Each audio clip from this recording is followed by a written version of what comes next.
British newspapers are by no means celebrating England's newfound freedom. Instead, headlines there are lamenting the start of the so-called ping-demic.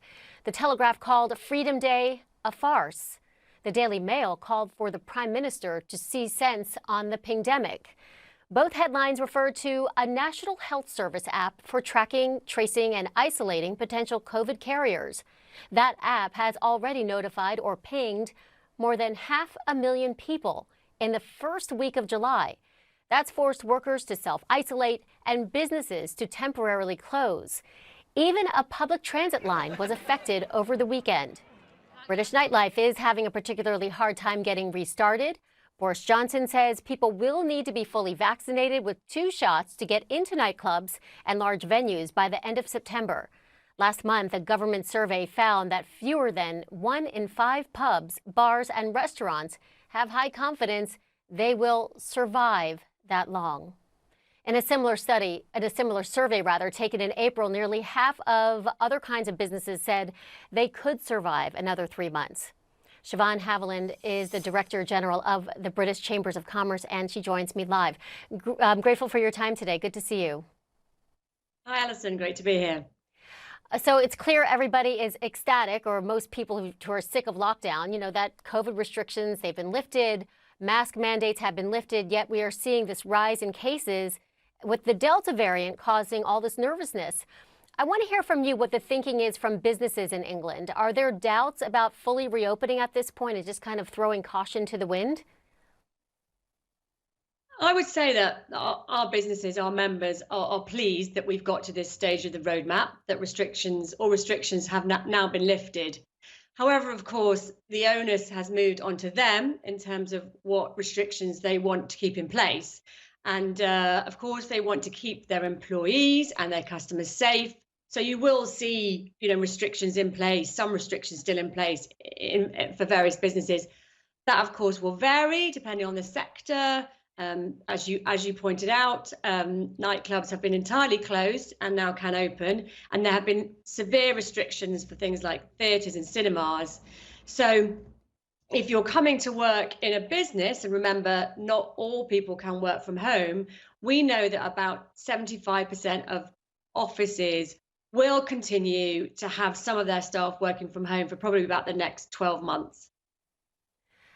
But there are leading international scientists who describe England's Freedom Day as a threat to the whole world. They call it a dangerous experiment, with 1,200 scientists backing a letter to the British medical journal, The Lancet, that criticized the government's decision. I understand the need for businesses to open, and some will, require masks and maybe check temperatures. But are you concerned about just this sort of widespread reopening all at once?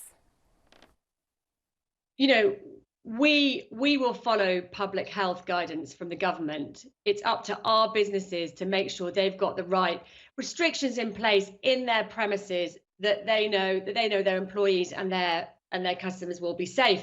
And we really encourage them to do the health and safety testing as you would normally, and to have those conversations with their employees and their customers to make sure they're putting the right sort of guidance in place. Talk to me about how difficult it's been for small businesses, particularly hard-hit businesses, over the past year and a half. Yeah, I mean, it's been incredibly difficult, but business as usual have been pragmatic and entrepreneurial. One of our members was running a business fitting office spaces, for example. That business disappeared overnight as offices closed. But they pivoted their business, they got involved with the communities, and they helped kit out some of the NHS COVID wards and now vaccine centres. So it just really shows you that our businesses have been incredibly resilient. They've turned their businesses to pivot where they can, and they've really been part of their communities, really helped their communities. How difficult, though, will it be for businesses as, these COVID cases continue to spike, presumably, and they may need to close and then reopen? Are they ready for that possibility? It is tricky times at the moment, Alison. It really is. Some of our manufacturing firms have about 20% of their staff, either out ill or self-isolating because they've been in contact with someone, and that's really not sustainable. We have been working with the government. We have been asking the government, the rules changed on August the 16th when you don't have to isolate if you have been double jabbed. But between now and August the 16th, that's still a few weeks. So we've been working with the government to say, can we see the results of the test and release pilots that have been running? Can we find another way between now and then to make sure our businesses do have enough of their staff at work? How excited are business owners today, or have they been today? What have they said to you? Yeah, I mean, they have been, they have been cautiously excited. They, of course, are, they're citizens too. They see the case rises, they're worried, but they are really, really good at putting the right things in place for their business and their customers. I think they've really seen, they've really been able to have that dialogue with their employees and their customers to make sure they do the right thing.